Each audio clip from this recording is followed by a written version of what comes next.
Bonjour à tous et bienvenue sur ma chaîne Julie Coach Majorette, la chaîne qui va te faire kiffer les majorettes.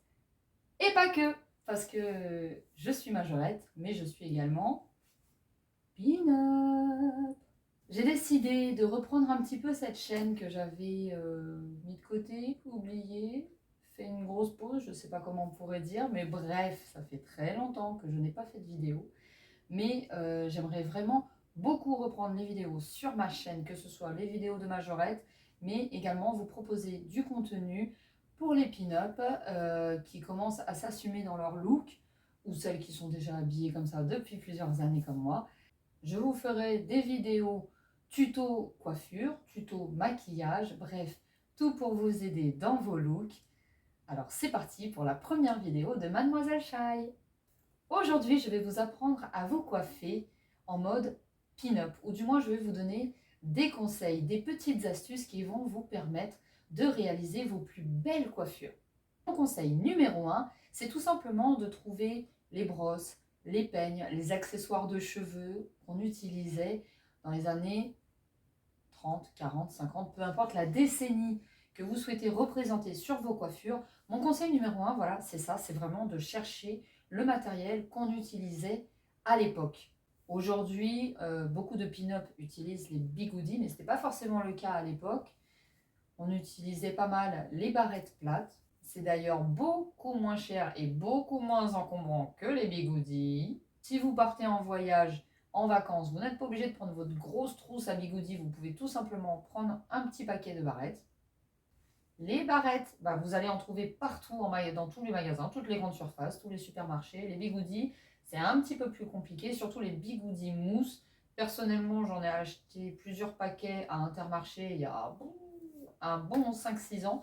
Mais aujourd'hui, ça devient de plus en plus difficile d'en trouver. Donc j'en ai acheté sur Vinted ou voilà, sur des sites internet. Mais trouver des bigoudis mousse, c'est pas si facile que ça, en tout cas dans les grandes surfaces. Vous pouvez également regarder les photos d'époque, les tutos d'époque. Ça demande un petit peu de recherche, c'est sûr, mais au moins vous serez sûr d'avoir les bonnes techniques en fait pour coiffer vos cheveux, pour voir comment faisaient les femmes dans ces années-là, dans ces décennies-là. C'est le meilleur moyen de reproduire ces coiffures-là en fait. Mon conseil numéro 2, qui rejoint un petit peu le conseil numéro 1, c'est tout simplement de regarder des vidéos de tutos sur YouTube pour vous aider au maximum. Mais attention, regardez les vidéos des personnes qui ont comment dire, le même style de cheveux que vous.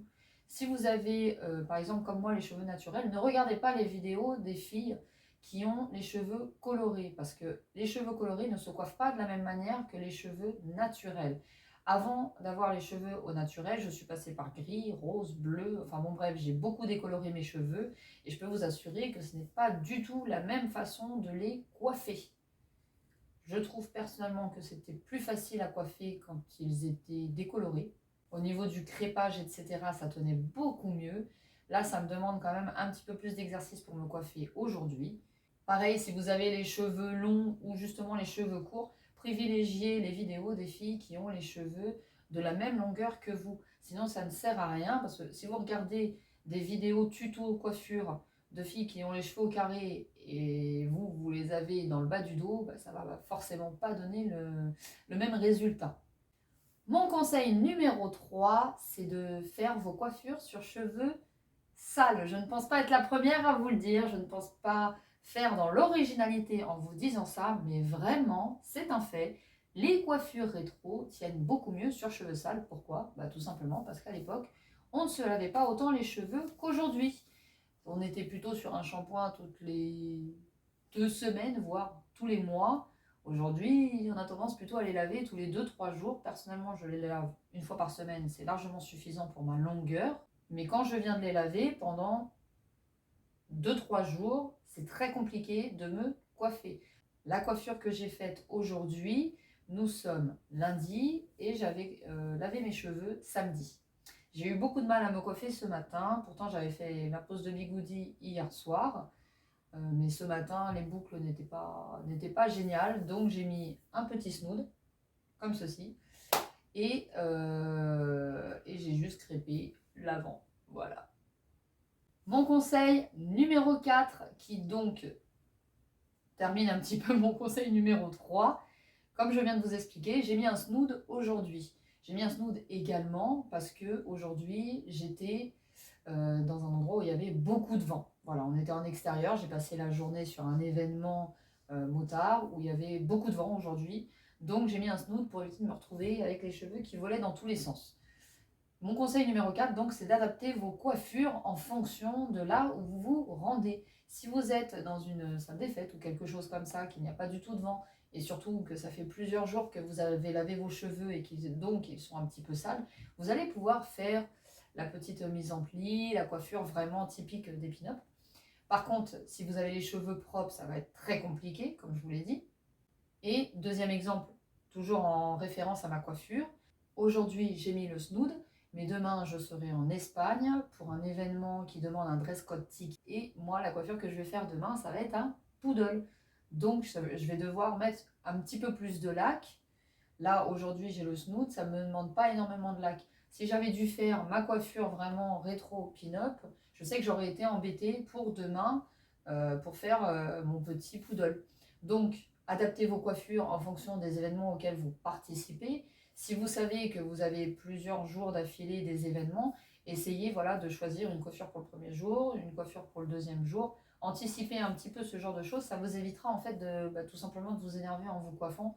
Parce que quand on ne maîtrise pas au début, on a tendance un petit peu à s'énerver. Surtout, vous savez, quand vous mettez trop de mèche sur un bigoudi là, et que vous essayez de l'enlever et que la mèche de cheveux elle se coince dans le bigoudi et que vous pétez les plombs. Avouez, je ne suis pas la seule à avoir vécu ce genre de moment. Et mon cinquième conseil, il est tout simple. Il faut tester, tester, tester, tester, essayer, essayer, essayer, s'entraîner, beaucoup s'entraîner, essayer beaucoup de coiffures jusqu'à ce qu'on arrive à, comment dire, à connaître son propre cheveu en fait. Savoir ce qui va le mieux fonctionner et savoir quelle coiffure est le mieux adaptée à notre nature de cheveux. Ne vous paniquez pas en vous disant je n'ai pas réussi à reproduire ce que j'ai vu sur une image ou ce que j'ai vu dans une vidéo parce que déjà il faut du temps pour ça. Et puis bien souvent on est très critique avec nous-mêmes et on a l'impression de faire des trucs affreux alors que ce n'est pas du tout le cas. Et mon petit conseil bonus, ne vous comparez pas aux autres pin-up car chaque pin-up a son style. Mon mari me l'a encore dit il n'y a pas longtemps, à chaque fois sur les événements, il y a vraiment des pin-up dans tous les styles. Voilà, comme sur Terre, il y a des humains de toutes les couleurs, et ben, c'est un petit peu le cas dans le monde des pin-up. Il y a des pin-up de toutes les couleurs, de tous les styles, de tous les univers. Voilà. Donc, ne comparez pas vos coiffures aux coiffures des pin-up, parce que tôt ou tard, vous allez finir par trouver votre style, votre marque de fabrique, et surtout la coiffure qui vous convient le mieux et que vous appréciez le plus. Ça ne vous empêche pas de changer de coiffure régulièrement. Vous n'êtes pas obligé de tout le temps faire la même coiffure. Mais il y en a forcément une où vous serez vraiment très à l'aise avec.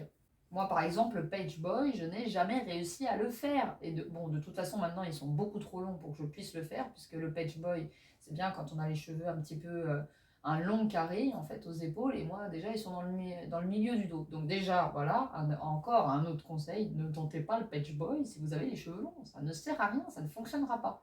Je vous invite vraiment à suivre ma chaîne pour pouvoir regarder les autres tutos. Je vous montrerai comment je fais ma pose de bigoudi. Voilà, c'est tout pour aujourd'hui. J'espère que ma vidéo vous aura plu et surtout va vous aider dans vos coiffures pin-up.